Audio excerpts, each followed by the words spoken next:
Good afternoon, and welcome to the Voice of Wisdom. With over 60 years of experience as an investment banker, entrepreneur, investment analyst, economist, and venture capitalist, Morty Davis is Wall Street and capitalism personified.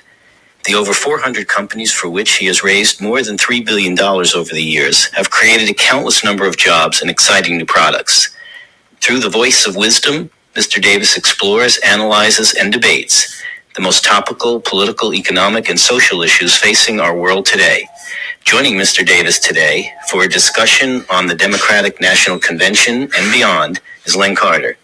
Len is an investment banker, business consultant, and private investor. And now, Mr. Davis and Mr. Carter. Before we get into the annoying reality of life in this world, of current events, which are the news, there's no other news than depressing current events. There's wars, there's new illnesses, or what do they call them? Viruses for which we need vaccinations. There's almost nothing that it doesn't add to our depressions. Even if you see advertisements for St. Jude or little kids that have cancer. They say 1 out of 5 kids in America, young kids, suffers from cancer. So the news is depressing, reality is depressing.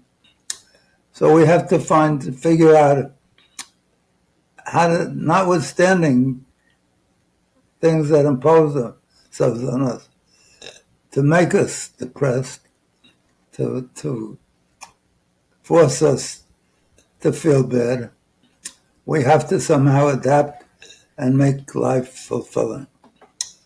So I wrote a book with my daughter, Rookie Runoff. She's a genius. It's right here in front of you. Happiness guaranteed, or your misery back. And at the bottom of the book, it says, at the bottom of the front pages, or the cover, it says, how to be happy no matter what. So I'd like to start the program giving you some guidance, at least one hint, on how to be, if not happy, at least happier than you are. And I have to tell you, this book works because I've offered refunds to anybody who buys the book or even gets it as a gift. And if they're not happy with it, if they don't find that it's adding to their uplifts them, moods and adds to their happiness, I will not only refund their purchase price, but refund double their purchase price.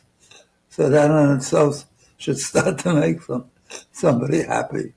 They just made a score. But literally, everybody, I get so many compliments. I'm not looking for compliments. I'm looking for results. I want the people that I push to be happy to become happy. So one of the ideas I throw out all the time is you're the boss. The only one that can make you miserable day and night, 24/7, it's you. Because you're the only one with you for the length of every day, every week, every month, So do that. And I'm telling you, you can do that readily if you just say, every time I start to think negative thoughts or focus on the negatives that are going on in the world, shift gears. Think of happy events. Think of a happy affair you had, love affair, happy marriage, if there is such thing. How happy you are with the blessings that you have. that you have decent health, not great health, but decent health. In other words, all your vitals are work. Your fingers work, your eyes work, and if it's much better than that, even more so. So figure out ways to make yourself happy, and you can be. And I want to tell you, since I've been preaching this, I've run into some of my listeners to the podcast, and I start talking to them, and they start telling me that they're still down, they had a bad experience, or a depressing experience, or a failure, or whatever. So I start to beat them up literally, at least verbally, orally. And I say, I'm going to punch you. I promise I'm going to come to your house and punch you right in the nose if you don't cut that out. So a few weeks later, I ran into one of them, and she said, you scared me so much that you're going to punch me out. Then now every time I start to get depressed, I think of getting punched out by you, and I immediately shift. So I'm going to do that for everyone in this audience, because I want you to be happy. God put us in this world, I believe, to change the world and make it a better place for all humanity. We're not doing such a good job, but to the extent that you can smile at people and maybe make them laugh by telling them a joke or an odd event, do that. It's a mitzvah. You get merits in heaven. And just remember also that it says in the Torah, that in the Old Testament, that we were created in the image of God. That's the biggest blessing. I can't think of anything more uplifting. So now that you know that you're created in the image of God, maybe you'll be able to handle all the depressing news. So why don't we start with my phenomenal guest, Len Carter. He's a genius, as I mentioned before. He's a graduate electrical engineer from Cornell University, one of the top Ivy League schools. He's also a graduate of my alma mater, Harvard Business School, considered by most people the number one business school, not only in the United States, but literally in the world. And he graduated, as I did, at the top of his class. And then he went on to do a master's, or maybe he did that for electrical engineering at Stanford, one of the other great all-around universities. Between Harvard, Stanford, MIT, University of Chicago, you have 5 of the most fantastic schools in America. And he's at Len Carter has attended Cornell, Harvard, Stanford, certainly 3 out of the top 20, but probably 3 out of the top 5. So, Len, thank you for joining me. Thank you for that introduction. It's downhill from there. Yeah, a lot's been going on, as we usually start off by saying in review of the last week. Finished up the Democratic National Convention last Thursday. So looking back on that and overall from the 4 days of talks and speeches and rah-rah and balloons. First big question, I guess, is, was it a success for the Democrats? And if you think it was, what are the metrics that you would say made it a success? I mean, I guess they just the obvious, they nominated a candidate, so that's a start, which I guess is the real purpose of the convention. Because I heard that the real legally, it's the delegates who pick who actually choose the nominee. So that, I guess, is the primary duty purpose of the convention. But that's in a time where it's kind of a fait accompli. I guess secondary purposes are more politically serving. So, what do you think? Was it I thought victory? I thought it was successful in that it seemed to bring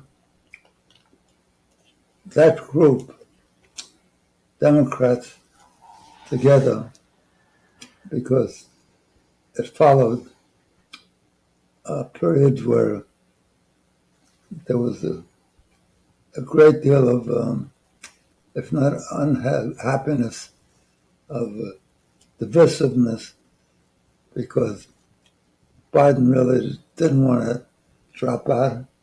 He wanted to, usually, almost in every case, when you're at the convention and the incumbent is still there, and he walks in, usually for the second term, they're saying 4 more years, 4 more years.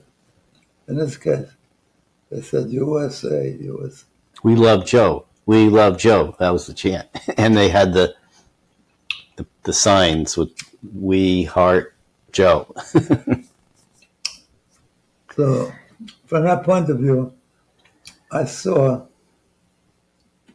the Democratic Party have success if you think they consolidated amongst themselves. And I don't think they gave Trump a great deal of comfort. I think he was happier with Biden being That's for sure. his adversary. So, and the Republicans with Trump,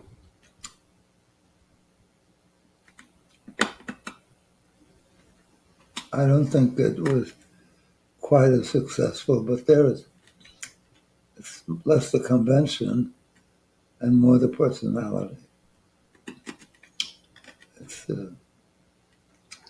It is interesting because one of the things that typically happens at a convention is you have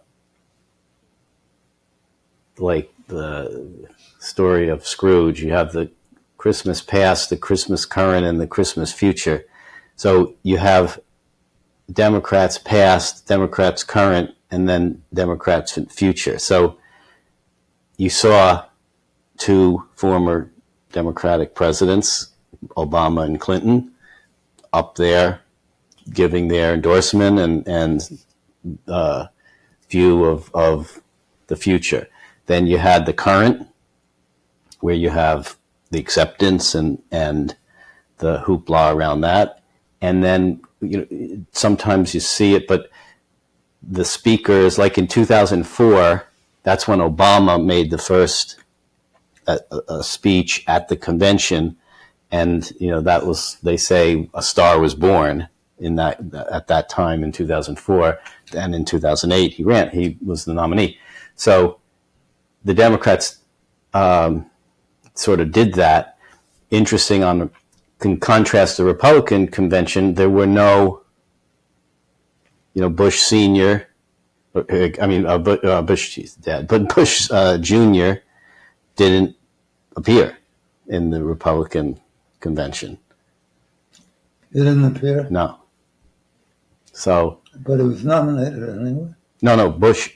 Usually, you have former presidents at the convention pitching the nominee, like you had at the Democratic convention. You had Bill Clinton there giving a speech on how he thought Kamala Harris was a great choice. You had Barack Obama giving a speech.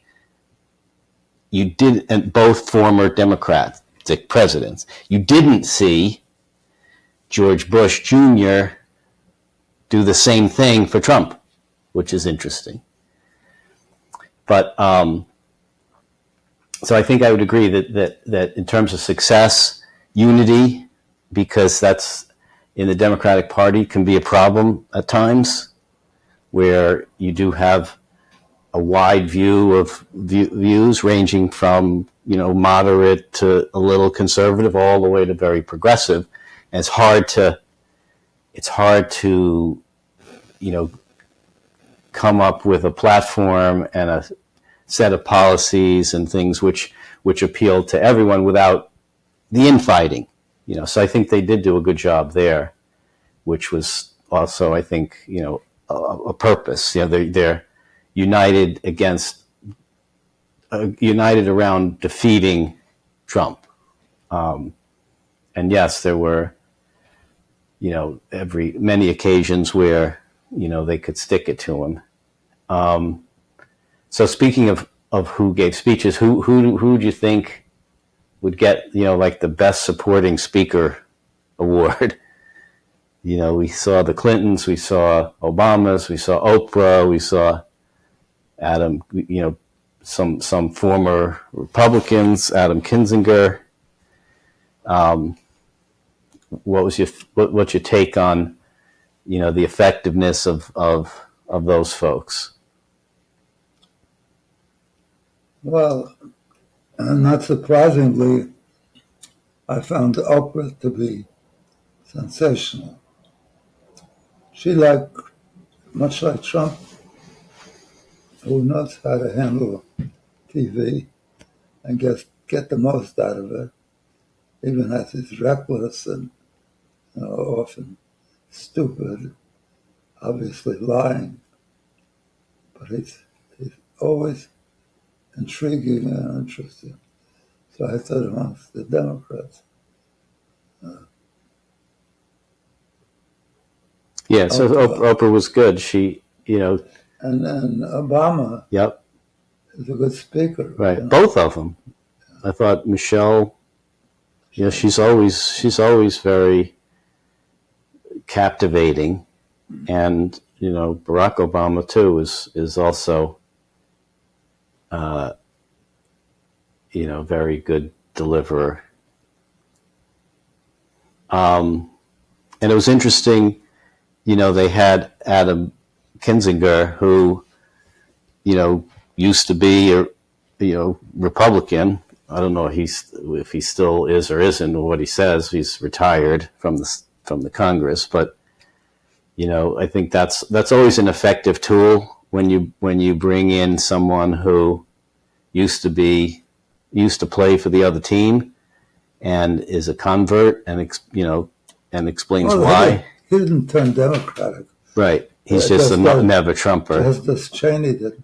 Right. They claim they're still the Republicans. Right. They're the real Republicans. But the Republicans have changed around them. It's what Reagan said. Reagan used to be a major liberal. Did you know that? No. Major. I knew he was a Democrat. I didn't know he was really liberal. He's head of the union of the Actors Guild. He was very, very left wing. Yeah. But he always said, I didn't leave the party. The party left me. So these people are saying, in essence, there's no Republican Party they could join because it's now the MAGA Party. It's now it's Trump Party, right? Yep. So, I mean, the Republicans are doing that with at least one that I know of, Tulsi Gabbard, who was a who she, who was he? she was I thought that was the one that was shot. no Kelly's wife. no she Her was name is Gabbard. She was shot. She was wounded. This is a congresswoman, I think from Hawaii, who was a Democrat. In fact, she ran in 2016. I think she was one of the 12 candidates. Remember when I'm sorry, not 2016, 2020 she ran, along with all the other Democrats. You know, that was a year, that was an election cycle where there was no incumbent. So you started off with, 20 different Democrats. Bloomberg was on there, de Blasio was on there, Tulsi Gabbard was on there, Kamala Harris, Biden, Elizabeth Warren. So there was quite a field, and she was one. She was running as more of a conservative Democrat, military. I think she was from Arizona. Arizona? I thought she was from Hawaii. Let's see. But she then left the party and now identifies as an independent. You mentioned just now. Gabbard. Tulsi Gabbard. That's what I'm saying. Who is she? That's what I'm saying. I think she may be from Hawaii. That's what I'm saying. I was talking about the one who was married to Kelly, who was wounded permanently. But she was shot. But did she become an independent, or was she a party switcher? No. But I'm saying, in the same way that the Democrats used Adam Kinzinger as a example of someone who used to be a Trump supporter and a Republican Trump supporter, now is not. And so Tulsi Gabbard used to be a Democrat and now supports Trump. And they promised her, they put her on the transition team. That's what they did. So she says she's an independent, but clearly is supporting Trump. So it's a common and often an effective tool, because this way the person who made the switch over can say, I'm like you. I used to think like you think, but now I've seen the light, and now, now I support Trump, or now I support Harris, depending on who it is, and you should too. So I thought that was an effective tool. But I thought almost all the speakers, at least the ones, the prime time, I didn't see all of the earlier ones, but the major primetime speakers, even Biden, I thought I was wondering, and see what you think, but I was wondering, how is he so good at the convention compared to the debate? I mean, he looked like alive during the convention. Maybe he really was sick during the debate, like he says. I don't know, but he certainly was a different Joe Biden. He was more like he was in the State of the Union. Yeah. He was excellent in the State of the Union. He was excellent in the recent talk he gave. And I think what really undermined him, they should never let him participate at his age, after he went flying across to Europe 3 times in a week or something. Or was it a blessing? I mean, suppose he did okay during the debate. Maybe not, superstar, but suppose he did okay during the debate. Would it have, resulted in his continuing to run? And the polls were very unfavorable. Who has I guess the question, who would have a better chance to beat Trump, Biden in his current condition, or Kamala Harris? I don't know. But I think from the polls and the party would think it's Kamala Harris.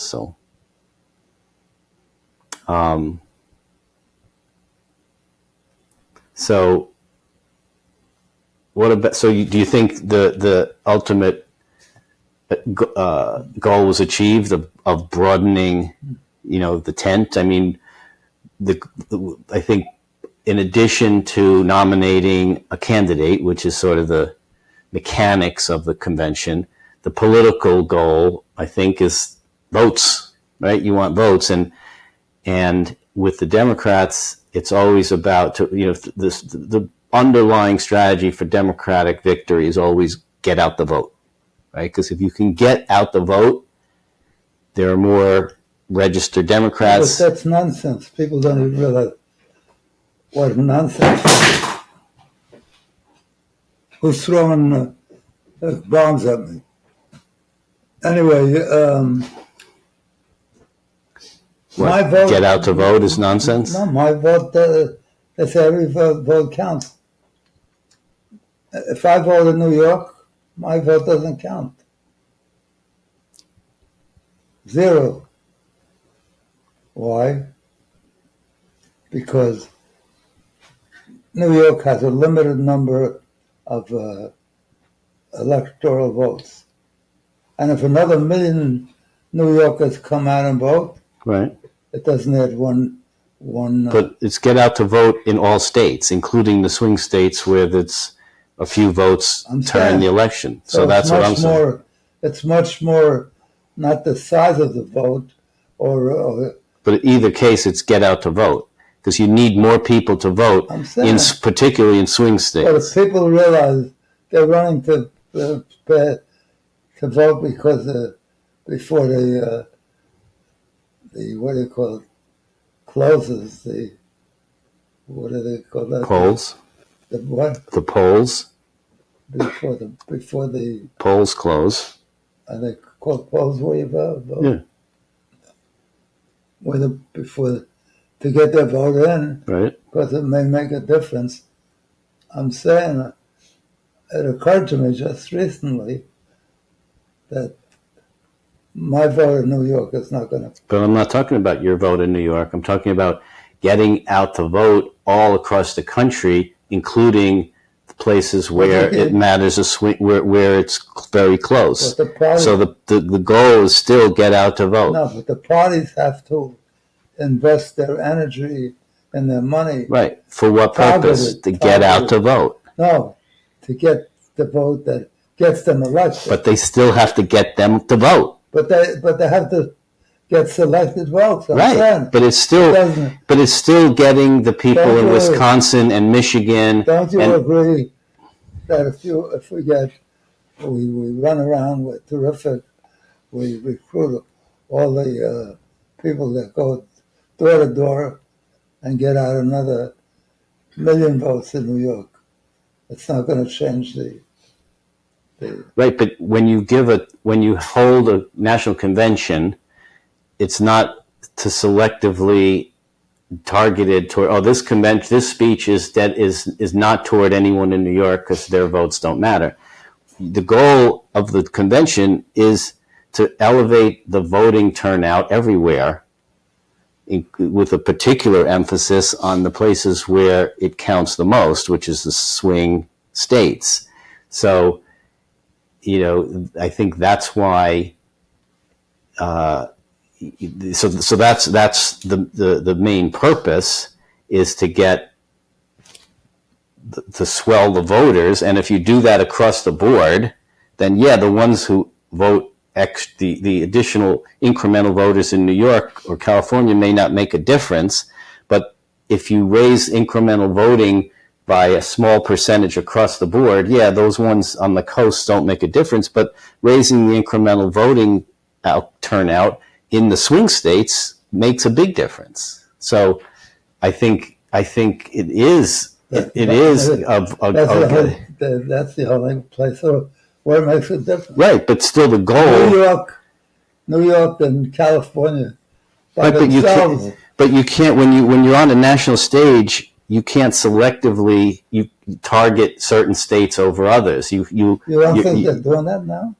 They are now, but at a state, no. But when you give a speech, when Oprah gives a speech, or Michelle Obama, she can't say anyone in New York turn off the TV. No. So what is she trying to do? She's trying to get everyone to vote more. Yeah. True, the people in New York and California who heed her call won't matter much in the outcome, but it's still, the goal is to get more people to vote, particularly the ones in the important swing states. So I think, and also, well, if you listen to the pollsters and the experts, so-called experts, you will see that they say the only votes now that are going to count to make a difference are, even if we get out millions of more votes, are going to be Las Vegas, Nevada, Pennsylvania, Wisconsin, Michigan, Minnesota, maybe Minnesota. Georgia's a swing state. Georgia.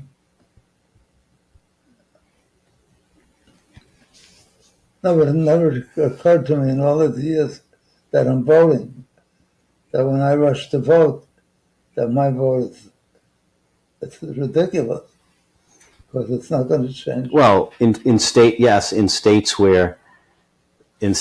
where it's generally heavily, Democrats can say the same thing in Mississippi or Alabama, that my vote as a Democrat isn't going to matter, or my vote as a Republican isn't going to matter, because it's such a wide margin one way or the other. I mean, you have the down ballot elections. New Yorkers are voting for, representatives in November. So that's, that is not determined on an electoral college process like president. So it's still important to vote, even if your vote for president doesn't have as much of a meaning. But I think, so that appeal to get out the vote in the swing states is interesting, because it goes to the next thing that I want to talk about, which is Kamala Harris's seeming intentional strategy of avoiding interviews with mainstream media, and focusing on alternative channels to reach voters, like social media influencers and things like that. So as you saw, she really hasn't granted any interviews, with mainstream media. There's one tomorrow. Dana Bash at CNN is going to interview her tomorrow night, and both parties, along with the vice president. Both parties, or both major candidates, always choose the network or the interview. Yes, I mean, that's right. It's not make them throw right. soft. Right. Although, I mean, not to defend, I agree that there'll be, but I think Dana Bash does a decent job. I mean, look at what happened with Lester Holt and Kamala Harris a few years ago, and the Republicans keep replaying that little clip of her interview where he poked her on the border, and have you been to the border, and why didn't you go to the border? And she's like, well, I haven't been to Europe either. I don't know why you're asking that silly question. So, and that was whatever network Lester Holt's on, NBC, I don't know, but they do push a little bit. Sure, if it were Sean Hannity interviewing Kamala Harris, it would be different than someone versus MSNBC. But I will say, much more interesting. We'll see. Yeah, I mean, but again, even now with the debate, do you see what's going on now with the debate? Yep. Trump says if it's on ABC, he don't think he's going to do it. I'll do it if it's on Fox, Well, now the debate. the issue that I heard, the latest issue, was over microphones and wanting to mute or not mute the microphones, which I find very interesting because the Democrats do not want the microphones muted. Now, when it was Biden, they did. And the Democrats do not want the microphones muted, and the Republicans do. Now, Trump, I think, might overrule his advisors and say, I want the microphones unmuted, because he wants to be able to talk freely. But it's interesting that when Biden was debating Trump, they wanted Trump muted.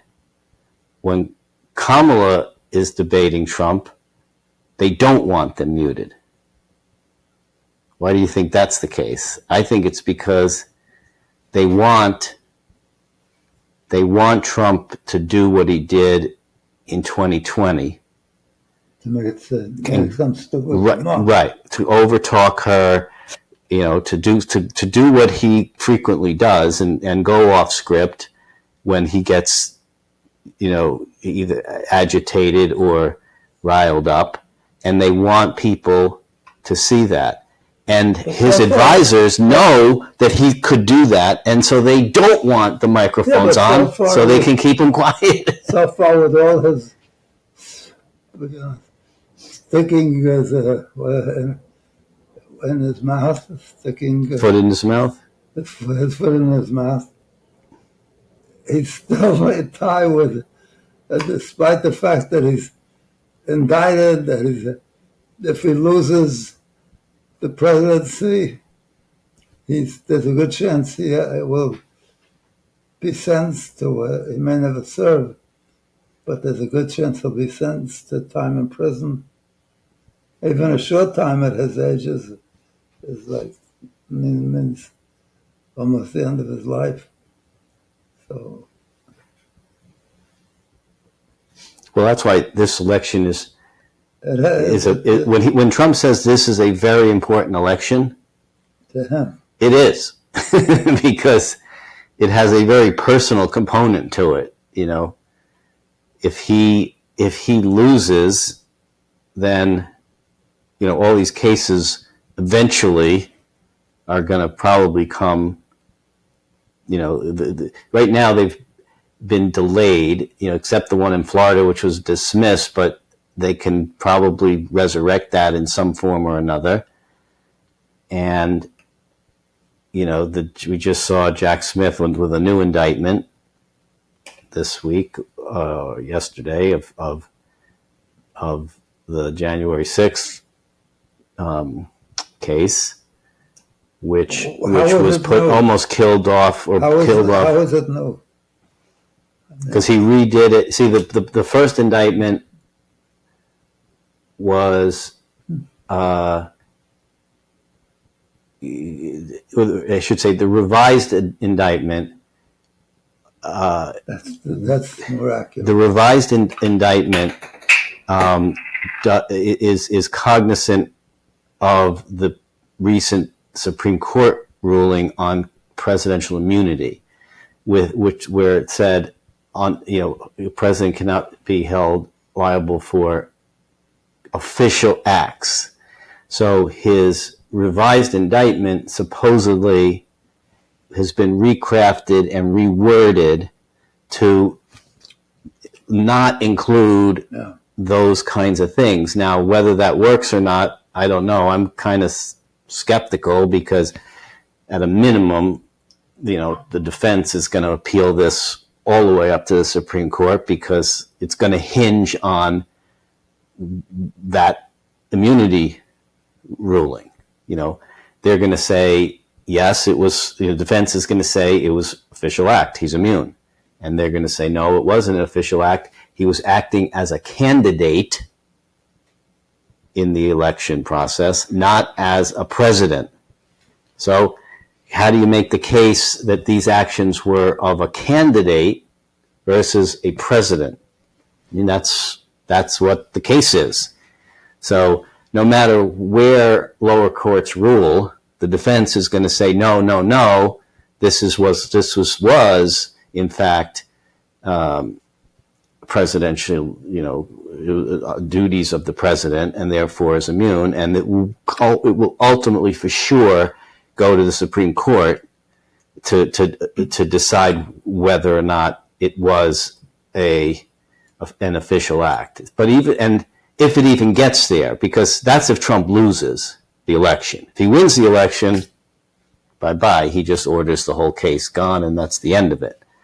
So that's why... Some may be stuck in the States. Well...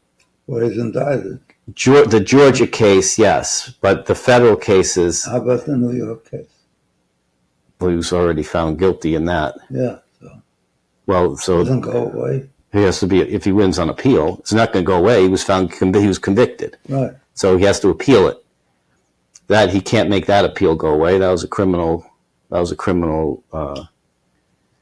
So he can't make it go away. He can't pardon himself. No, it wasn't a federal crime. No. And he can't pardon himself. And he can't. Even if that would work, he can't do it. And he can't. He can't dismiss it because he doesn't have the. And he can't avoid serving time. Well, he hasn't been sentenced yet. Who knows what's going to happen if he actually gets sentenced. Equal law, equal treatment under the law, then he would be subject to... You would think, except on the other hand, the Secret Service has to protect former president. How do they do that for someone in prison? I don't know. But it's not likely that he'll get a prison sentence. It's nonsensical to this extent. By making it such a mishmash, and different states that hold differently, and it's so undefined that I don't know how you... In other words, what the goal should be, or it seems to me, why we established this country, was we didn't want to have a kingship. And the way they're looking to define it as if he's a king, You can't, even what's his name, when he wrote the Mueller wrote the opinion about the Russians, he said... Can't indict a sitting president. No, but he broadened it. That's why he didn't bring it up, because since you can't indict him anyway. So on that basis, Trump said, see, vindicated, I'm exonerated, right?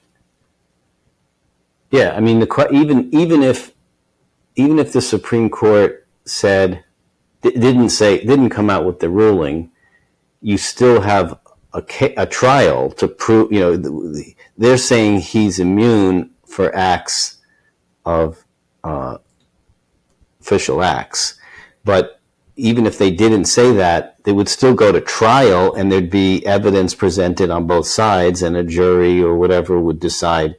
It just makes it easier for the defense when you have that Supreme Court ruling to rely on to say, okay, this should just be dismissed because, summary judgment or whatever they're going to do to get rid of it. It's based on that ruling by the Supreme Court. So, but clearly, if he wins the election, all the federal stuff, whatever may come out of the classified documents, whatever comes out of January 6th, goodbye. Those just go away immediately. Dismissed. Mm-hmm. The Georgia thing, that's a state, that's brought by the states. So if Fani Willis and all that, finally, if that gets worked out, he could still, not when he's sitting, not if he's president, but he conceivably could still be tried for that election interference or whatever that case is in Georgia for. But that's going to be way after the election. I find that outrageous. because what he said on day one, all the people that are serving time for January 6th are going to be released because they did nothing. It was just someone who was sentenced for, I think, 4 years for participation in that January 6th insurrection. That's a lot. I mean, that's fairly serious, charges and conviction. But there were cops killed. So, so one of the things I think they may ask Kamala tomorrow is who has. I gave myself a chocolate bath. Do you have a towel?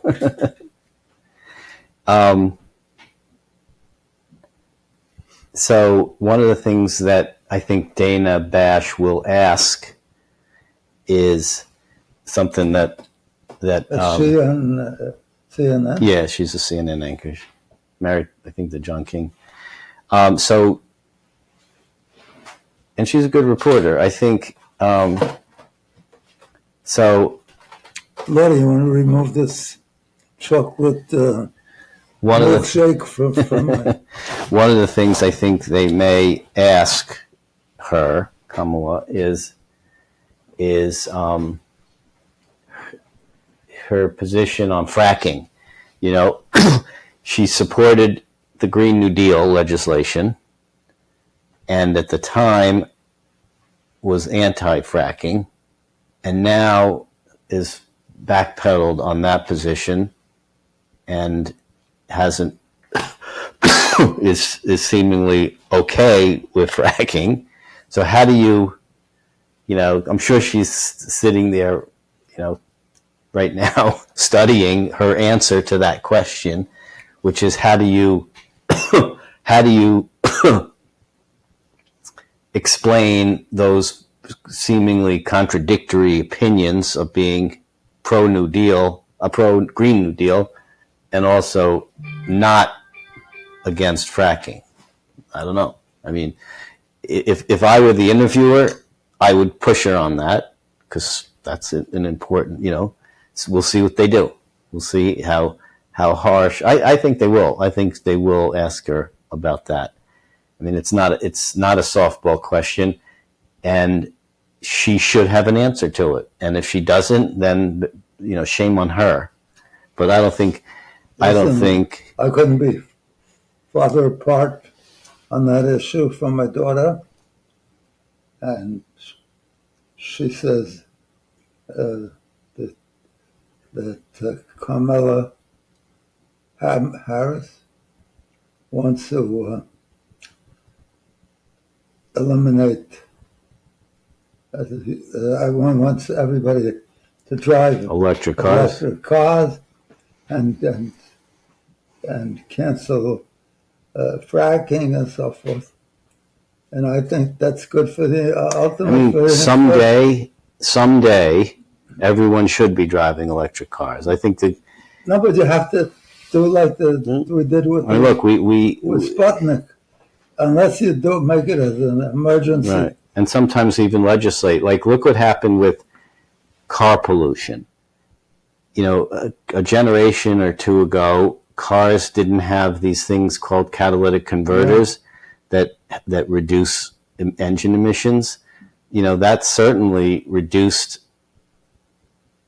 mileage, and it added cost, and it made cars more expensive, right? So, in a way, but look what it did, right? I mean, so if you can make the same case for electric cars, right? Is that they're more expensive, but and all these short-term bad things, but in the long run, it's probably better not to have. In the long run, Daddy, if you inhaled it, that's right. Look at Beijing. Some days they can't even go out.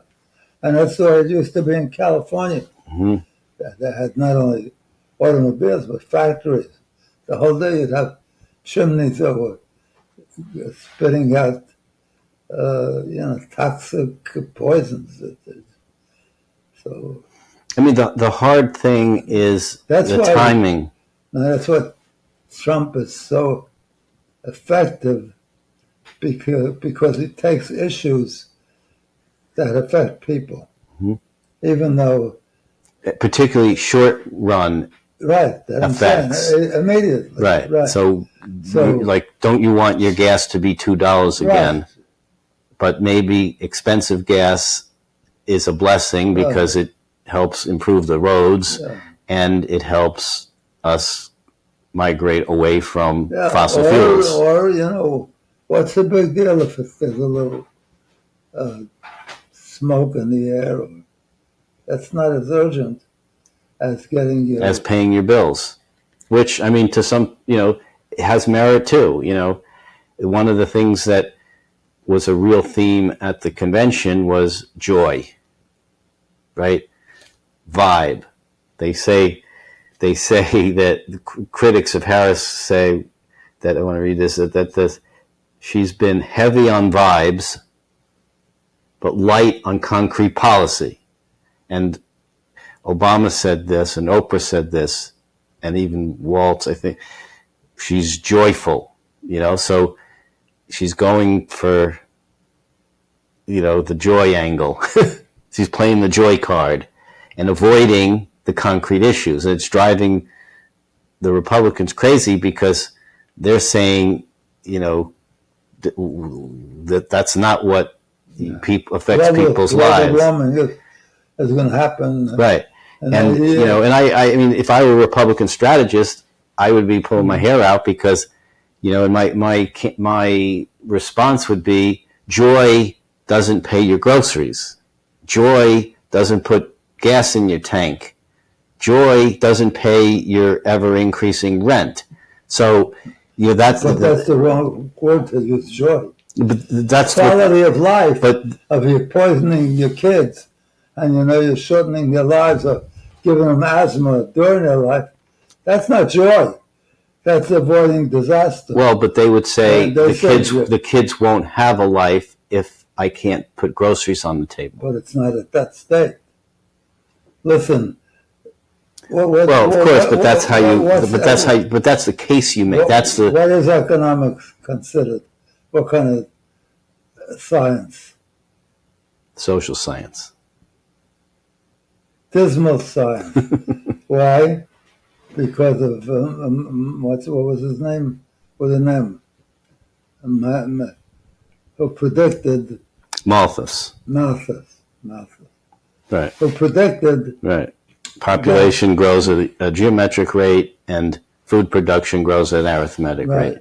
And ultimately millions and billions will starve out. Right. But it turns out that was ridiculous because we've grown far more with less input. There used to be over 90% farmers. Yeah. Yeah. And today, the United States had over 90% farmers, and they thought if they got rid of a lot of farmers, there would be giant unemployment. How do you replace that? Somebody with no unemployment, and we're producing enough to feed much of the world. Besides, it depends whether your goals are short term or long term. But in terms of selling it, Trump has issues. The thing that got him really going was taking issue with illegal immigrants, even though it's supposedly very exaggerated. They do less crime. I mean, there are some, and those are the ones that get reported in the news and get highlighted in, at the Republican convention. You saw one or more speakers were relatives of victims of crimes committed by illegal migrants. So does it happen? Yes. As a percentage of the group of illegal migrants, I think the crime rate's lower than the crime rate across all groups, which means they per capita commit fewer crimes. But again, that's not how you win votes and win an election. So if I were advising Trump, which they do. That's what they keep advising him to stick to policy, stick to the issues. Talk about what is important to people, and whether or not there's any basis to it is not important. You talk about what's important to people. You talk about how their rent's gone up. You talk about how their groceries have gone up. You talk about how their gasoline has gone up, and how life was better 4 years ago than it is now. I agree with that.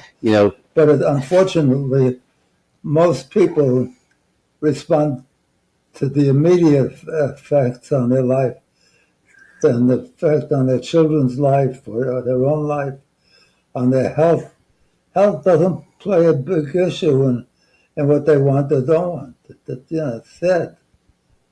I worry about global warming, even though there's scientists that say it's full of bunk. But if there's a 10% chance, I don't want my kids exposed to it, and I don't want the earth to be subject to it, because if it is, it'll erase the human presence on the earth. There's a lot of crazy things. One of the craziest is that RFK, Robert Kennedy, joined, he's not going to be his vice president, but he joined them. That was the other person. So let's, we're almost out of time, but that was the last thing that I thought we might talk about, would be how RFK Jr. suspended his campaign, endorsed Trump, and what that's going to mean. There were two people that reminded me. I couldn't think of the other one. Two people Trump put on his transition team. Tulsi Gabbard, the one we talked about before, who switched from Democratic to Independent, and JFK Jr. is on the transition team.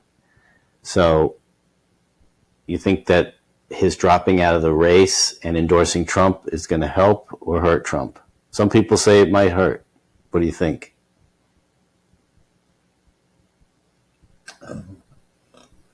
I have no clue, because to me, he seems like a real flake. That's why they think it may help the Democrats, because some of those anti-vax beliefs and a lot of the issues that Trump takes strong positions on tend to be flaky too. So right, and look, an endorsement, even if it's from someone who other people think may be crazy, helps, right? The more people that say you should vote for Trump. But interestingly, I mean, he tried to. If the Democrats would have given him a pledge of a cabinet seat or some position in their administration, he probably would have endorsed her. He called them and they didn't return his calls, but if they did, and they gave him he's like a free agent, a pitcher, free agent, just goes to the team who's going to pay him the most. Listen, it's the first time I ever remember that two of the guys running for office, at least two, but here definitely two, specifically Trump and